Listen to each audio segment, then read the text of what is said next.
माहौल यही सियासी बनता है तो बीजेपी के लिए थोड़ी सी मुश्किल ज़रूर होगी, लेकिन बीजेपी ने जिस तरह से लोकसभा में कामयाबी हासिल की थी वो भी हार नहीं मानेगी मगरबी बंगाल में। बहुत बहुत शुक्रिया शबाना आपका। और आइए इस वक्त बात करेंगे चिदम्बरम को लेकर। जी हाँ, चिदम्बरम की जमानत का मामला काफ़ी तूल पकड़ रहा है। आईएनएक्स मीडिया मामले में पी चिदम्बरम की जमानत की अर्जी महफूज कर ली गई है। जी, फैसला महफूज है जमानत की अर्जी पर। पी चिदम्बरम ने दिल्ली हाईकोर्ट के फैसले को चैलेंज किया है। दिल्ली हाईकोर्ट ने चिदम्बरम को जमानत देने से इनकार किया था। तो आईएनएक्स मीडिया मामले में चिदम्बरम की जमानत की अर्जी पर फैसला महफूज। पी चिदम्बरम ने दिल्ली हाईकोर्ट के फैसले को चैलेंज किया है। दिल्ली हाईकोर्ट ने चिदम्बरम को जमानत देने से इनकार किया था। और हमारे साथ हमारे नुमाइंदे अनिल इस वक्त जुड़ चुके हैं। अनिल, फैसला महफूज कर लिया गया है चिदम्बरम की जमानत को अर्जी को लेकर।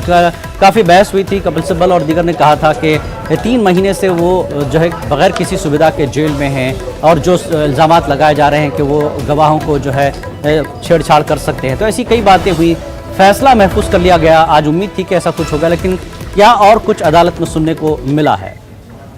जी, मैं आपको बताना चाहूंगा कि आज जब सुबह 10:30 बजे सुनवाई लगातार फिर से शुरू हुई।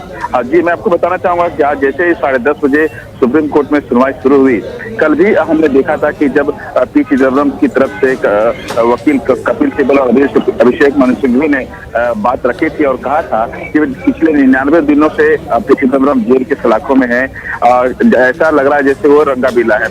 इसके जवाब में आज सॉलिसिटर जनरल ने अपनी बात दलील दी है ईडी की तरफ से और उन्होंने विरोध किया है कि पी चिदम्बरम को जमानत नहीं दिया जाना चाहिए।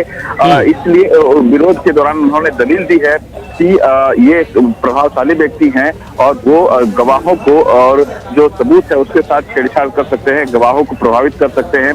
इस तरह से उन्होंने बात कही। साथ ही साथ जब तुषार मेहता ने कहा कि कई ऐसे जो संपत्ति है, कई ऐसे अकाउंट है जो पाए गए हैं जिसे सीधा संबंध पी चिदम्बरम के साथ हो सकता है, इसको लेकर के उन्होंने कहा कि उसकी जांच अभी चल रही है।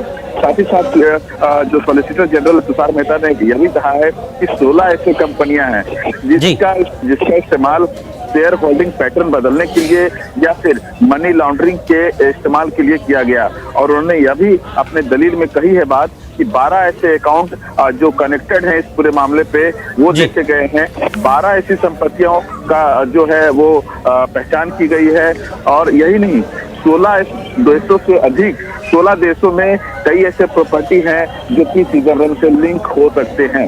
ये तमाम दलील दिया गया तुषार मेहता की तरफ से।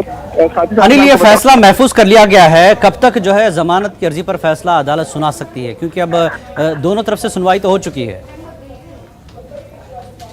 करना होगा कि तारीख वो कब देते हैं फैसला सुनाने के लिए। अभी हमें उसके लिए इंतजार करना होगा कि सुप्रीम कोर्ट कब तारीख देता है। लेकिन इस तमाम चीजों को लेकर एक अहम बात यह निकली कि जो संकेत तुषार मेहता ने सॉलिसिटर जनरल हैं अपने दलील में साफ दिया है कि कार्ति चिदम्बरम जो उनके बेटे हैं पी चिदम्बरम के, उनपे तलवार लटक गई है गिरफ्तारी की। क्योंकि उन्होंने कहा है कि पीएमएलए के जो कुछ प्रावधान है जिसको लेकर के सुप्रीम कोर्ट में उन्होंने चैलेंज किया है, हालांकि अभी उसमें स्टे लगा हुआ है, लेकिन जैसे ही स्टे हटता है तो वो कार्ति चिदम्बरम की हिरासत में लेने की कोशिश करेंगे। तो ऐसे में उन पर भी जो गिरफ्तारी का है वो तलवार लटका हुआ है और देखना होगा कि आगे क्या कुछ बिल्कुल अदालत ने फैसला महफूज कर लिया है और किस तरह से फैसला आएगा ये इंतजार रहेगा सभी को। चिदम्बरम की जमानत मंजूर होगी या फिर आगे बढ़ना पड़ेगा। बहुत बहुत शुक्रिया अनिल इस पूरी जानकारी के लिए। तो ये थे हमारे